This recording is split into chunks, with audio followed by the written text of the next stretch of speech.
carry the excitement of the fruit basket of the Philippines. As Miss Oriental Mindoro Tourism showcased the wonders of her province. Rosie May Catud, Miss Millennial Oriental Mindoro 2019.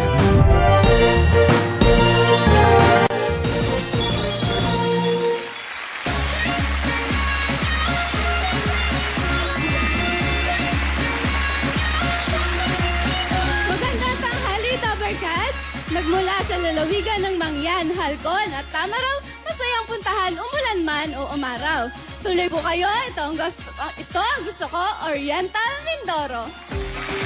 Alright, Tobercats! Give it up for Miss Millennial Oriental Mindoro. Si Rosie May Catwood. Hi, Rosie! Hello po. How are you? Kamusta? I feel good po actually. Uy, ikaw ba'y nangumusta na sa inyong probinsya? Nagkaroon daw ng earthquake doon kaninang umaga.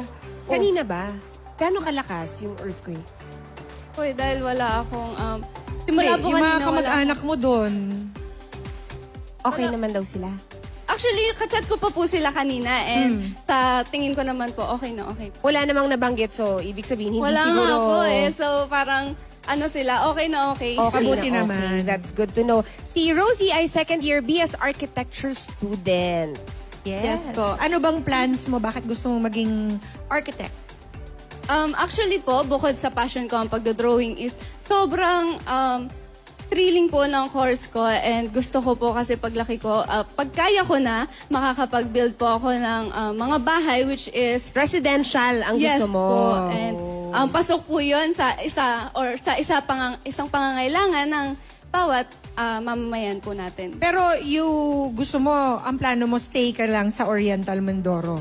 Kung mabibigyan po ako ng opportunity, actually, why not po na umalis, di ba? So, yun. Wag parang- na. And Oriental Mindoro is called the fruit basket of Southern Tagalog. Ano ba yung Yes mga po. sikat na prutas sa Oriental Mindoro? Lahat po kasi ng prutas is meron kami. Meron po kaming marang or at meron din po kaming lansones. Napakadami po sa amin yan. And Tinitingnan ko naandun dun. nga po. And meron din kaming mga rambutan and avocado, Kung baga saging. lahat ng hahanapin namin nasa Oriental Fruit Mindoro. Yes basket. po, wala Yeah. na kayong hahanapin. Nasa amin na. Pero Ormen is also known for, dati 3 icons, ngayon ay Yes 4 po. na. Opo. Ano-ano nga ba to? Dati po, ang alam lang po natin is, meron lang tayong 3 icons, which is Mahalta. Ngayon po, Mahalta na, which is Mangyan, Halcon, Tamaraw, at Nauhan Lake po. 4 na. Ay, papakita mo ba yan sa iyong tour of your province? Marami po kayong makikita. Okay, let's go. Rosie, let's explore your province, Oriental Mindoro. Ipasyal mo na kami. So, tara na sa amin, mga Dobercats, dahil kulang #travel goals nyo kung wala sa list ang Oriental Mindoro.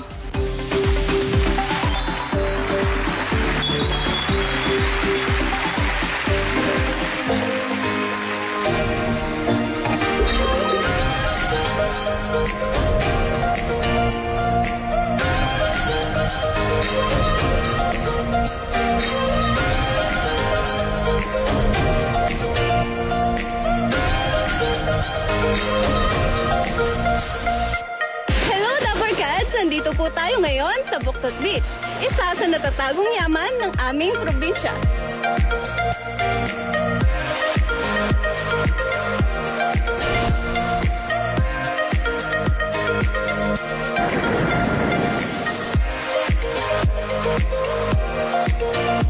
Talagang napakasarap maligo at napakalinis ng tubig. Nandito po tayo ngayon sa Agsalin Gloria at isa po sa kanilang tradisyon ang pagputong ng korona.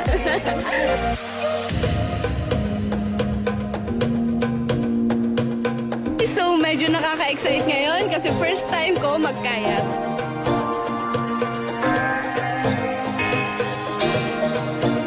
Ngayon, mag-i-snorkeling naman kami.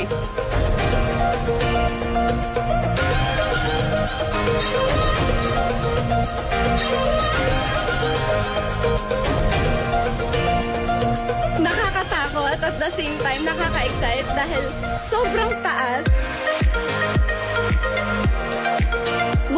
buhay pa rin na tradisyon ng ating Hanunoong Mangyan, ang surat Hanunoong Mangyan.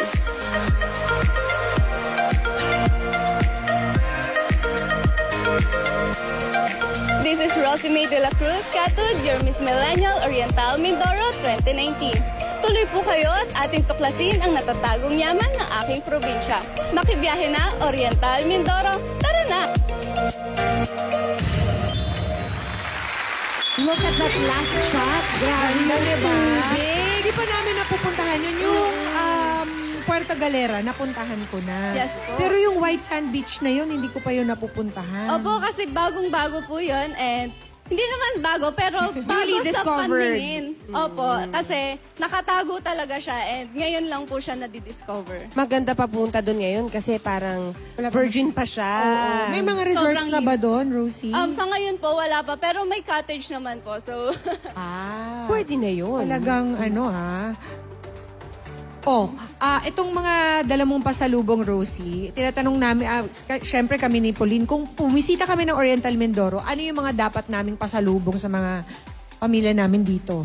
syempre, unang-una ko pong ire-recommenda sa inyo is yung aming banana chips po kasi hindi lang siya sweet na flavor, marami pa pong iba. Meron po siyang sour cream, meron ding Wow! garlic flavor. Finlay. Yes, Banana madami po. Merong ibang variety. Yes Banana po. chips na sour cream. Parang ano Ano yun? yung paborito mong gulay? Oo. Medyo maasim na medyo matamis. Oo. Yes po, Ano bagong-bago po sa panlasa. And syempre, What meron else? meron Aside din from po banana tayong suman sa lihiya. Yan po ang sikat na sikat sa amin. At suman sa gata. Kahit Yun hindi mo naman sinabi yun, bibili talaga ako niyan. Yun ang top 3 Oo. na dapat talagang tikman And of sa course, the Oriental fruits. Mindoro. Ano yung pinaka masarap ninyong prutas? Kung isa lang ang pipiliin Pinaka-proud namin. kayo na prutas nyo. Yung rambutan po. Ang tatamis po ng rambutan sa Oriental Mindoro. Kung first time ko namang pupunta sa Oriental Mindoro, ano ang unang lugar na dapat kong puntahan? Kung saan napakita mo sa video mo? Siyempre po, lalayo pa ba tayo? Sa Buktot Beach po kasi fresh na fresh po siya and talagang budget-friendly pa. Yun ba yung may sandbar? Buknot. Hindi, Iba pa hindi. yun. Iba pa Iba po eh. yun. Okay. Sa Puerto po, may sandbar. Very Okay. nice. Sa mga Dabarkads sa gustong mamasyal sa Oriental Mindoro, bisitahin lang ang Eat Bulagas Facebook page for the full itinerary. Dahil galing mismo kay Rosie at sa tourism ng Oriental Mindoro yan. Merong budget tour for only 2,000 pesos for 2 days. Diba? Budget trip talaga siya. And you can be sure that's the best sites dahil si Rosie yung nag-recommend. Sino ba dapat ang tawagan namin kung bibisita kami sa Ormen?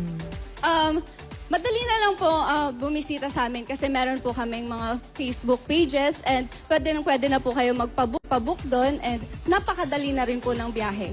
Alright. Maraming salamat sa mga kababayan ni Miss Millennial Oriental Mindoro para sa mga pasalubong, lalo na sa tourism and local government ng Oriental Mindoro. I-follow lang si Miss Millennial Oriental Mindoro sa kanyang social media account to know more about her province.